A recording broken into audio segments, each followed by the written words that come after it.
aqui e que perde dinheiro. Desafio, não encontra. Se você vai na turma que tem o gado fechado, esses 3 indicadores é a base. Se você vai na turma que tem o gado a pasto, esses 3 indicadores é a base. E aqui os valores que estão aqui são os valores de referência. Eu tenho que procurar que do que eu faturo, de 30% a 40% seja gasto com concentrado. Não deveria passar disso. E que o meu volumoso corresponda a 10% a 15%. Que a minha mão de obra corresponda a 10%. São os 3 itens de maiores peso. E às vezes a gente depara numa situação de crise, a turma preocupada, vou cortar o sal mineral. O sal mineral na propriedade de leite vai custar 3% a 5%. Não é ele que vai te salvar. Esses 3 aqui salvam. Então eu falo para a turma, chegou em alguma propriedade, está perdendo dinheiro, pode ir nesses 3 indicadores que você salva a propriedade. Independente do sistema. Seja vaca pasto ou vaca fechada. O volumoso, ele tem uma resposta direta com o desempenho do meu animal. Então ele acaba sendo uma baita ferramenta de trabalhar. Eu estou citando aqui volumoso, não estou citando nem o pasto. Pode ser milho, pode ser capiaçu, pode ser sorgo. Eu falo com a turma, cada dia que passa, a proteína e a energia que a gente adquire, ela vem mais cara. O milho e soja, a ração que chega na minha propriedade, ela chega mais cara. Então, aquele volumoso que eu dou conta de fazer na minha propriedade, eu tenho que procurar fazer ele de uma forma melhor possível, para mim não ser refém. E agora vocês perguntam que o meu chefe chegou, tá? Senão eu não recebo, não. Então eu vejo muito isso. E vejo um outro ponto aí, até pra gente ver aqui. Na opinião sua, essa vaca aqui é de corte ou de leite? Por que é de leite? Ela tem sangue Nelore no meio? Quer ver de perto? Mas dá pra tirar um leitinho. Dá pra tirar um leitinho. Então tá beleza, vamos mudar, né? Já que tira um leitinho. Você falou que é de leite porque tem 4 tetas, né? Não, gurizinho. Deve estar seus 6 litros de média. Boa! Você foi na pedida. Essa vaca aqui, pra vocês terem ideia, quando eu comecei a atender lá, esse produtor já fazia análise de pesar de leite. Essa vaca, o maior leite que ela produziu foi 5,7 litros. Hã? Pra dar média de 6, tem que dar pico aí de 10. Ela deu 5,6. Só que essa vaca depois chegou a 22. Era a mesma vaca. E é uma coisa que eu defendo muito para a turma. O gado nosso, nós não temos problema de genética. Nós temos problema é que o gado nosso passa fome, seja de qualidade ou quantidade suficiente de comida. Porque você vê aí um monte de cara que vai para o composto Barney, era os mesmos animais, aumenta a produção. Vai para um pastejo, eram os mesmos animais. Ele é chefe, pode brigar com ele não. Sentou na frente da cama. Vai para os mesmos animais que faz uma cocheira melhor, melhora a sombra e aumenta a produção. Ou seja, não eram os mesmos animais. Então o problema nosso não é genética. Às vezes a turma está preocupada em fazer FIV, fazer inseminação. Eu falo com a turma, fazer o animal cair no chão é a parte mais barata da brincadeira. Fazer aquilo que cai no chão e expressar é o mais difícil. Pra vocês terem ideia, cada caso de doença que uma bezerra tiver é menos 100 litros de leite na produção. Então você foi lá, fez um animal que tinha um potencial de produzir seus 5.000 litros de leite na lactação, mas ela teve 4 casos de doença, acabou. Não atinge os 5.000 mais. Vai ser 5.000 menos 400. Então a gente tem que tomar muito cuidado disso. Então quando a gente passa para conversar com o volumoso, ele permite essas condições. E aqui eu até coloquei uma foto do Mombaça, 18% de proteína, 60% de energia. E às vezes a turma que não lida com nutrição, né? Eu sempre falo com a turma, a gente tem que associar com a nossa moeda. A moeda da fazenda é o quê? Leite. Então vamos converter esse leite. Aqui eu estou falando que essa proteína é suficiente para a vaca produzir 21 litros de leite. Só que a energia é para 11, então eu já começo a ter uma inversão. A gente está muito acostumado a comprar ração com 24, 26% de proteína. Eu falo com a turma, a gente está acostumado a consertar volumoso ruim com ração. Eu quero que a minha vaca come 10, 15, 20 quilos de ração, desde que ela mereça. O que eu não aceito é ficar querendo consertar volumoso ruim, querendo puxar a média de vaca através de ração. Eu nunca vi média de vaca dar dinheiro para a pessoa. Eu até brinco que média de vaca chama produtividade. Nada mais do que isso. Às vezes você vai em propriedade que tem média de 30, 40 litros de leite, só que o volumoso não é condizente com aquele tipo de média, o produtor está apertado em cima de ração, aí o preço do leite cai, os trens extrapolam tudo. E às vezes você vai no produtor que tem uma média lá de 10, 12 litros de leite, que está sobrando mais dinheiro do que o outro. Então a gente depara muito em relação a isso no dia a dia. Então aqui eu tenho isso. Ah, mas essa aqui é uma imagem lá do sul de Minas. Olha aqui, ó. Um branquearão no norte de Minas, em Bocaiúva. Que deu os mesmos 18% de proteína. Fala, um branquearão dos melhores capim que tem. Se você não fizer nada para ele, ele te entrega. Se você fizer, ele acompanha o mambaça. Aí você chega, a turma quer, eu quero mambaça. Mambaça que é bom. Você já comeu? Porque eu chego lá, a vaca come dos dois. Aí até brinco, um dia teve uma reunião na Embrapa mesmo, trouxeram o cara que pesquisou o tifo, eles queriam saber se o cara sabia a diferença, aí na hora que foi apertando, o cara falou assim, gente, a vaca come? Come. Então, foda-se o que a vaca tá com o que tá consumindo. Eu avisei vocês que eu já falo palavrão. O que a vaca tá consumindo, o importante é que ela come. Se é tifto, se é grama estrela, se é mombaça, se é branquearão, não importa. Eu já fui em branquearinha decumis com 19% de proteína. E na hora que o técnico me contou que era branquearinha decumis, eu falei assim, eu já tenho uma recomendação, né? Vou chegar lá, vou falar que é para trocar, colocar um capim mais produtivo. Aí cheguei lá, o capim produzindo 19% de proteína, 64% de energia, rodando 9 vacas por hectare, o sistema todo redondinho. Isso é curoma e ignorância. Eu vi. A cigarrinha acontecia, mas ele já adotava um processo de estar controlando, sabe? Eu acredito que com o passar do tempo, iria mudar o capim. Até mesmo, só que era numa condição de solo que se eu colocasse o mombaça, ele não ia. Ainda estava em processo de estruturação. E mesmo naquele processo de estruturação, a branquearinha decumis estava entregando um baita no resultado. E a gente fica com aquela expectativa, né? De menor produção e tal. Eu até brinco com a turma, eu já fiz rotacionado com búfalo. Eu queria só naquele primeiro momento colher o capim bem feito. A gente fica bonito, os capins eles não variam 10% da produtividade máxima. Não. Eu falo com a turma assim, ó, eu vim do balde cheio e os caras que trouxeram rotacionado para o Brasil foi o Moacir Costa e o professor Vidal, que é o que orientava a gente. Quando a gente sentava para conversar mesmo, ele falava assim, ó, capim nenhum passa de 9 a 12% de proteína. E a gente faz a análise de ter 18. Aqui, ó, é um capim que estava com 22% de proteína. E aí a gente até comenta isso com ele, faz dieta, a vaca responde em cima disso. E aí ele até comenta, é uma forma que a planta tem de estar armazenando o nitrogênio na folha. E já fica até outra dica, se eu vou trabalhar com vaca, não dá para mim fazer de ficar 2, 3 dias no mesmo piquete. É no 2/3 da ponta do capim que vai estar a maior concentração de proteína. Então um dia a vaca vai comer o filé mignon, outro dia vai comer a costelinha. Então por mais que eu estou no mesmo piquete, no mesmo capim, está oscilando aquilo que a vaca está consumindo. E aqui é uma tabela para mostrar isso, o impacto que tem. Aqui é uma propriedade que eu faço supervisão. Fui lá em fevereiro de 2018 e vi a dieta, vi quando estava mexendo, nem o técnico acreditava naquilo que ele tinha. Bati o olho só, você está fazendo dieta, considerando capim com 11, 12% de proteína. Só esse capim tem mais, eu não sei o quanto. Arrisco que deve ser uns 18 para cima pela coloração. Mas vamos fazer análise.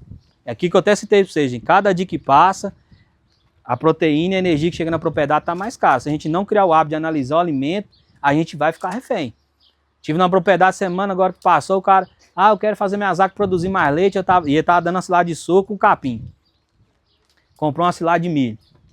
Aí eu coletei a amostra, aí eu até mostrei, 1000 vezes pior. Mostrei para ele, a mulher teve preocupação de escrever no e-mail. Deu trabalho para encontrar grão, por isso que os resultados são tão ruins.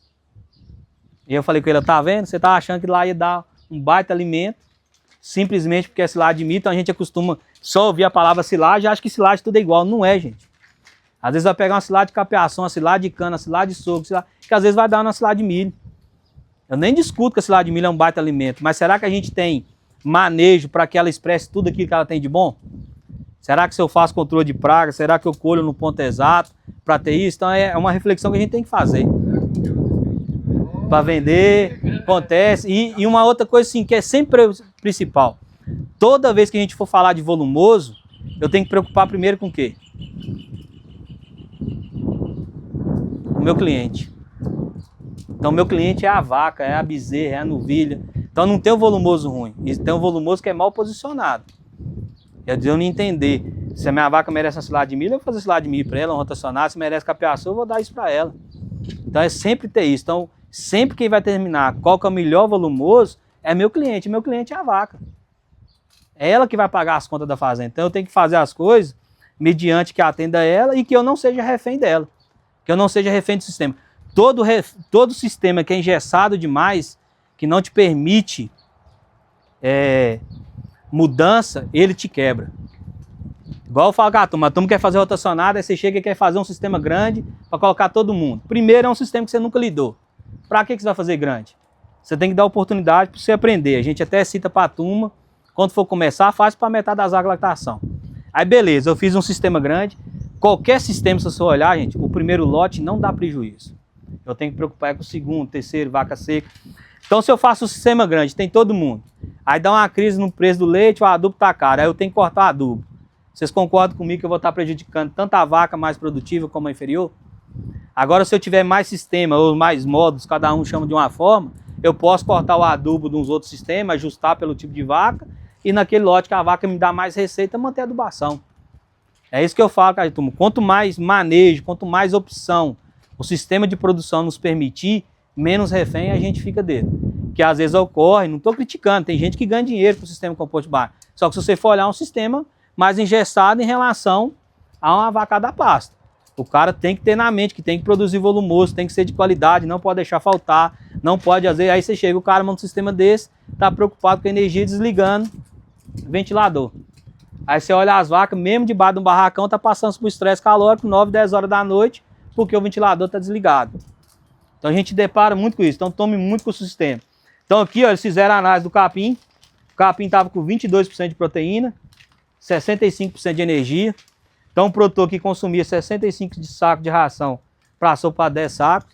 O preço do leite em 2018, em fevereiro, era 1,7, caiu para 97 centavos, a saudade.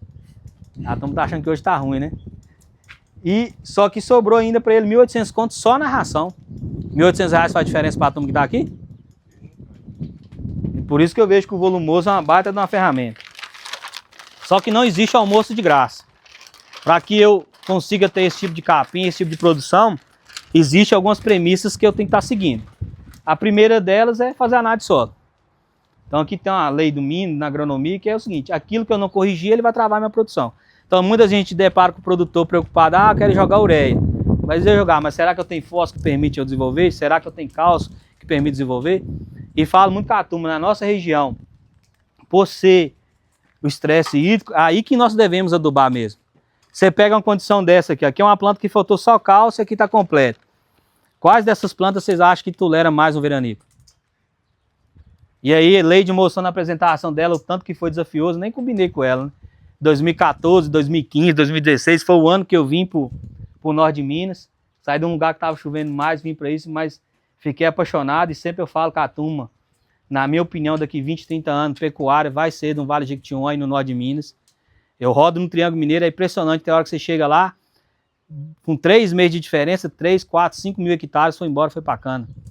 Eu estive lá agora recente, vocês têm ideia, no município tem 380 mil hectares agricultáveis. Só uma empresa quer controlar 110 mil hectares. Quer fazer 50 mil de cana, 50 mil de citros, e o restante é soja e um pouquinho de pastagem. Só uma empresa, pra vocês terem ideia. Então lá eu falo para a turma, o desafio de produção lá acaba sendo maior que para nós. Se o cara não for eficiente, ele sai do jogo. Então você vê lá, produtor que às vezes tinha um mundo de um patrimônio, o cara tem 4, 5 milhões, só que se você for falar para fazer uma compra de adubo de 4 mil, você aperta ele. E aí ele acaba indo para a opção de arrendamento. Aí no arrendamento tem um arrendamento do arrendamento. O cara arrenda 10 hectares para um cara tirar um leitinho para vigiar as máquinas dele, enquanto ele tem os negócios. Então assim, o desafio lá é enorme. E vejo que, não que a pecuária não seja rentável, mas a pressão pela agricultura acaba sendo enorme. E se o cara que é agricultor, ele não tem meia dose. Pra gente quando vai na pecuária, passar, vou pôr 500 quilos, não, vou pôr 250 que já dá. E é outra coisa que eu sempre falo, Catum, gente, não é porque a gente é pobre que a gente vai fazer mal feito. Então se eu dou conta de fazer, eu quero fazer 10 hectares, mas meu dinheiro dá para fazer 2 mil metros quadrados, eu faço 2 mil metros quadrados bem feito. Aqui é até um exemplo, ó, de um produtor. Nessa época eu fui lá atender ele. Então eu vi que tinha um número de planta que daria para recuperar. O branquearão, se tiver uma planta a cada 30 centímetros, recupera. O mombaço, se tiver uma planta a cada 1 metro, recupera. Fiz a análise de solo, vi que tinha. Vi que estava faltando. Falei assim, mas o cara tá com 12 litros de leite. Se eu falar com ele para adubar, ele não come não. Mano. Então aqui a gente tem que fazer o básico. Eu acho que um calcário dá para fazer. Aí o produtor falou assim, ah, mas não tem dinheiro? Tem, não tem dinheiro? Tem. E você não sabe das minhas contas, eu sei que você tem dinheiro. E aquela novilha ali? Por que você não vende ela para fazer virar adubo, para ter uma vaca produtiva? Ou você quer que continue isso aí? Você continua tendo rascunho do diabo. É como rascunho de diabo? Vê se não é. Eu nunca vi um diabo não, mas acho que uma bezerra mal cuidada é. Esse toquinho de chifre, cabeça desse tamanho, os olhos bugaiados vermelho, a orelha pesa mais do que o corpo. Não parece um diabo?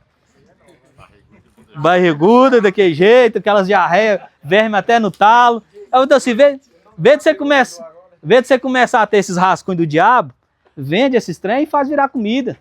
Vendemos algumas bezerras, algumas novilhas. Então assim, muitas vezes o produtor não pode ter o dinheiro no bolso, mas tem como a gente fazer recurso dentro da propriedade. Vendeu parte desse gado, comprou só o calcário, aí você pega a situação aqui, ó, só onde saiu a poeira do calcário, o tanque já mudou. Aqui onde caiu, fizemos meio hectare. E num primeiro momento eu preocupei só com o calcário, porque se eu fosse preocupar com as outras coisas, ele passa fome. Só que para uma vaca dessa aqui, ó, já dava retorno. Às vezes você tem uma situação, nem lembro mais quanto que é, já tem tempo, já vai ficando velho. Mas assim, eu acho que ele estava com uma média de uns 2 litros de leite. Eu até brinquei, que você amarrar umas gatas aqui, tirar leite, dá mais dinheiro que esse trem. Você tá mexendo com esse trem. Então assim, as vaquinhas depois que caiu nisso aqui, teve retorno. Depois vai com calma, faz o fósforo, preocupa. Agora uma preocupação que eu tenho que ter é, se eu vou plantar, eu já tenho que preocupar com o fósforo. O fósforo, se for olhar, 91% dele é absorvido por difusão. É um meio lento, meio devagar. Então o mais fácil dele absorver é quando o fósforo está perto da raiz da planta.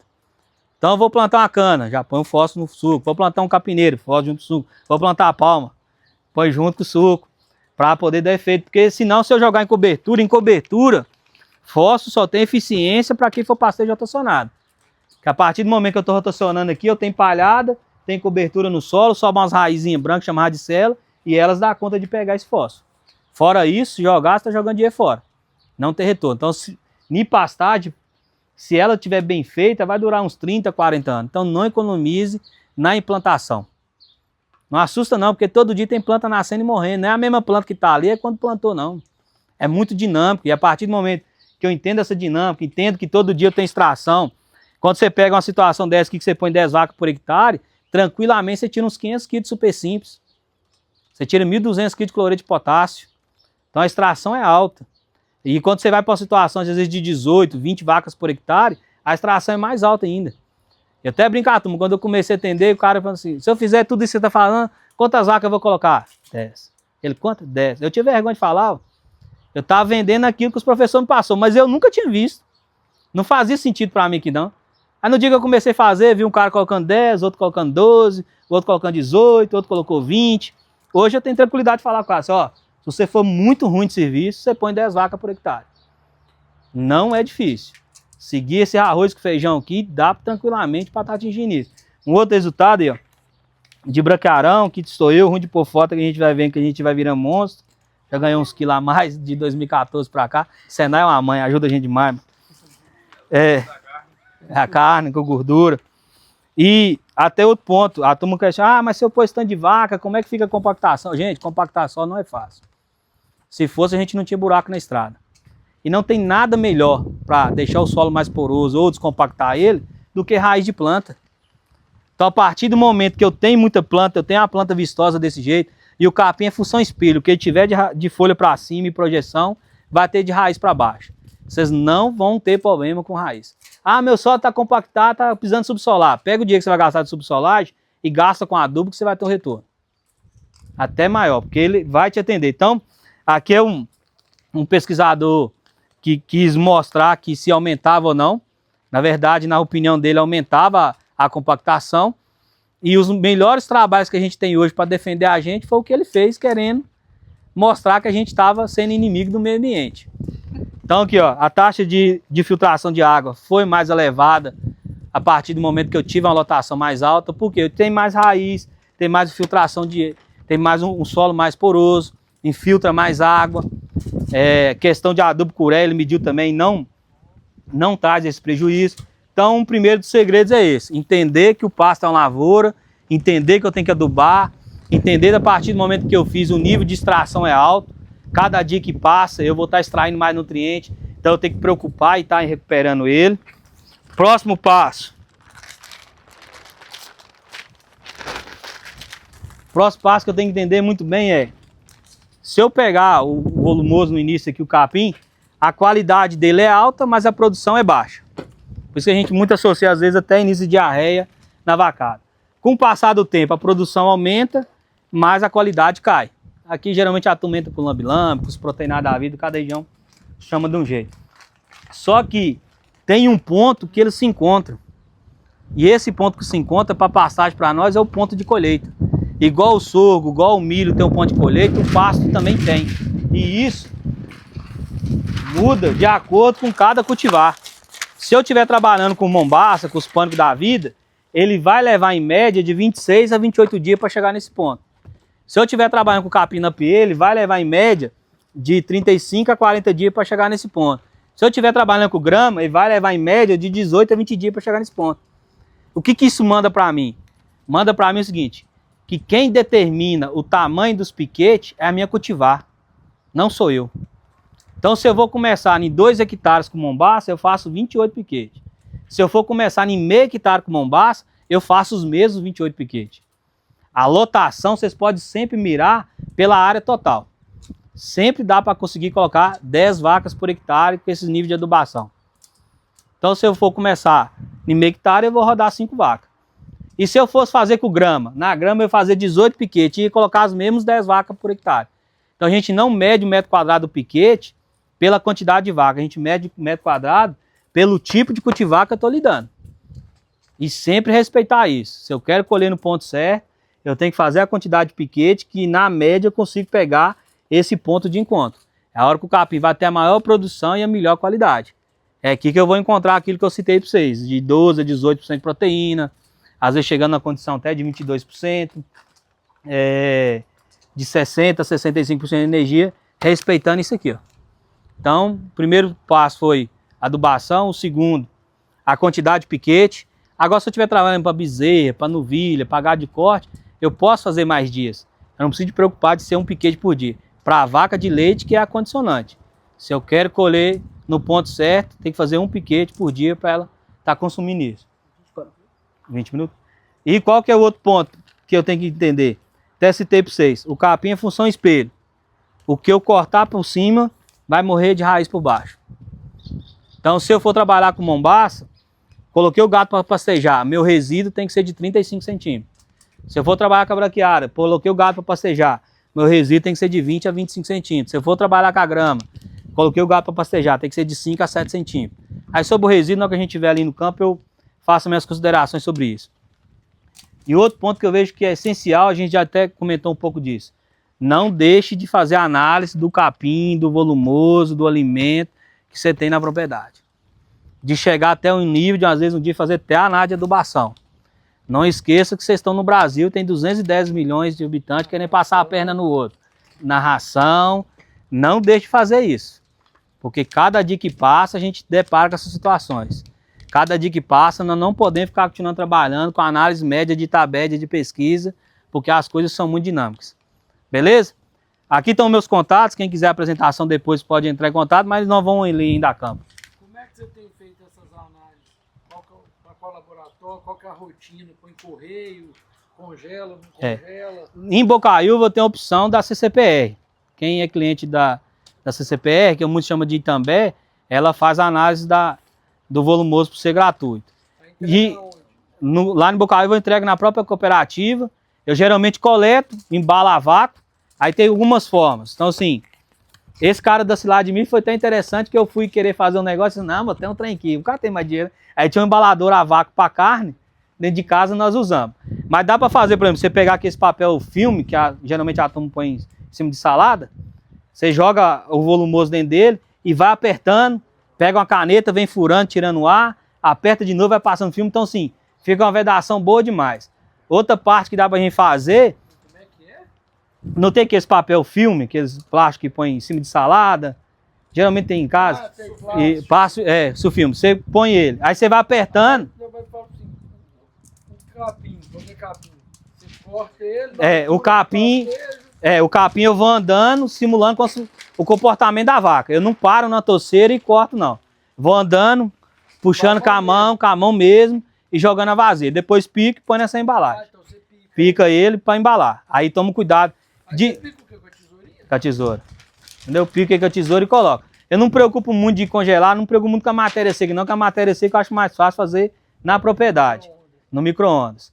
E uma outra coisa que dá para fazer também, se quiser tirar o ar, dá para usar o próprio vácuo da ordenha. Entendeu? Você vai lá naquela mangueirinha de vácuo da ordenha e usa ele. Então dá para improvisar um negócio de vácuo dentro da propriedade. Beleza? Vamos lá no campo? Não, vamos acabar ainda não tem mais. Obrigado. Vamos pro sol um pouquinho agora.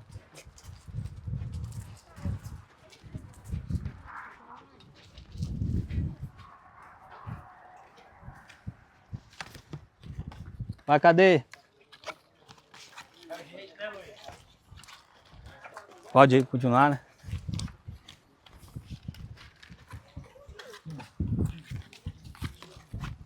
Essa amostra não pode ter contato com ar, não, né? O ar vai fazendo ela degradar, né? Aí você tem que deixar ela sem a presença. Eu faço uma coleta com a PET também, PET nova, Aham. silagem, né? Dá mais certo. Eu corto ela no meio, Ah, eu vou encarcando ela, vou encarcando, não ficar nenhuma. eu só fecho, passo a fita. boa. Eu já vi de jeito também. É, eu não citei. Vamos, gente. Bora pro sol. Pegar uns carrapatos.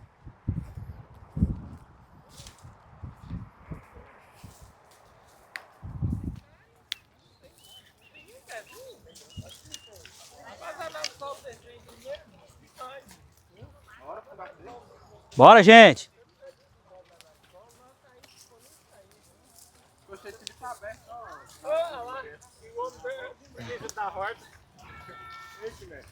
Nós também pra isso, não é que a terrinha que eu tô lá, eu tô com as amostras de solo do povo. Usar os fluidos que tem, né? Disponível. Pelo menos os carrapatos a gente vai levar. Então aqui, pessoal, só pra gente comentar alguns detalhes que eu vejo no manejo. Primeiro ponto, num pastejo rotacionado, no leite, a gente sempre vai liberar o piquete novo após a ordenha. Você está com medo de sol? Acha que vocês é do norte de Minas, Vactione, não? Chega pra cá, ó. Bora pro sol. Bora pro sol. Bora. Você tem medo? Não, uai. Vocês agradecem ele que dedurou vocês, tá?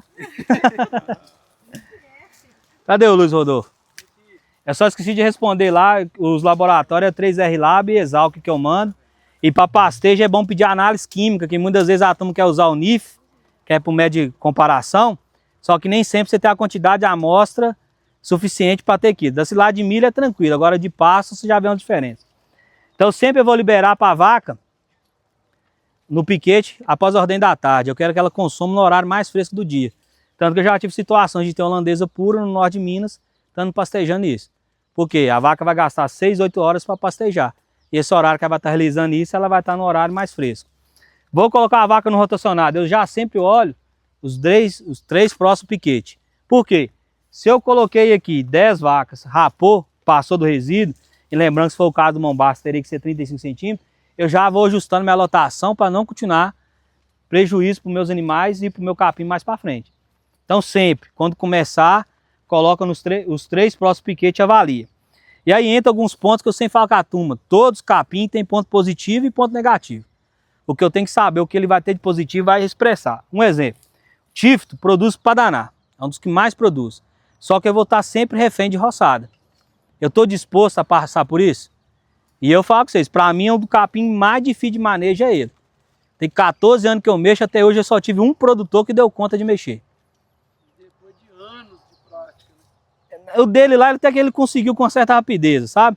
Tanto que ele, se eu não segurar ele tem 3 hectares. Ele tem 1,5 de Tifto e 1,5 de Zuri. Ele quer matar o Zuri para trabalhar só com o Tifto. É. Porque lá, assim, no mesmo manejo, na grama, no Tifto, ele põe 2, 3 vacas a mais comparado com o Zuri. Só que é aquilo, dá mais trabalho. Só que é uma coisa que eu sempre pontuo com a turma. Eu vejo que para tudo na nossa vida é o quanto de dor a gente coragem de suportar para ganhar mais ou menos dinheiro. Então, assim, dividir lote dá trabalho, dá, mas dá mais dinheiro. Manejar pasto dá mais trabalho, dá mais dinheiro. Ah, mas não quero isso para a vida. Então trabalho num trem mais extensivo, no fósforo. Então sempre vai visar isso. Quanto de dor eu estou coragem de suportar para ganhar mais ou menos dinheiro. Então no Tifto eu tenho que fazer roçada com frequência, porque o resíduo é de 5 a 7, a vaca não vai comer nessa altura, diferente no pânico. A partir do momento que ele cria essa estrutura, ele passa a ser um limitante. Então, se eu colocar mais vaca do que suporta, ela vai consumir, só que quando chegar aqui, ó, ela para o consumo. Então, ter um capim que forma talo num sistema desse acaba facilitando meu manejo. A própria vaca. Então, no pânico, geralmente a turma faz aí 2, 3 roçadas no máximo no ano. Essa questão do tifto, a vaca não vai conseguir chegar nesse ponto lá. Não. Esse resíduo que fica atrapalha o desenvolvimento da nova planta que vai vir? Atrapalha, tem que roçar. Porque a partir do momento é a mesma coisa igual no pânico. Se eu não roço, ele vai só subir no talo e vai subir o meristema. Já cansei de chegar em tifto, em grama que tem um volume, o cara coloca lá e vaca dando a berrar, dando a fazer tudo, mas tem comida lá, minhas vacas não comem. Mas, gente, vaca come pelo focinho. No focinho ela sabe se está no ponto ou não. Então ela viu que está fora do ponto, ela não vai comer aqui não. Né? Vai selecionar. Aí você pegar, eu vou falar com você, ó, um piquete, nos 500 metros quadrados de tifto, se você errar nele, quiser consertar na roçadeira, você gasta tranquilamente 2 horas de serviço para estar roçando ele. Então é um capim sim, produz muito, mas eu até falo, não é desmerecendo os outros não, mas não é para qualquer um. Mesmo se você surrar bem ele, aumentar a taxa de lotação... Ela não vai comer, ela vai passar fome. Não vai. Desde o princípio? Desde o princípio. Soca, ela não vai, não vai mesmo. Fezes que tiver cair, ela não vai pegar, porque o horário vai estar, a fezes vai estar muito perto do local que ela vai estar consumindo. Então, assim, é um baita capim, mas tem seus desafios. Entendeu? Beleza? Obrigado, vocês.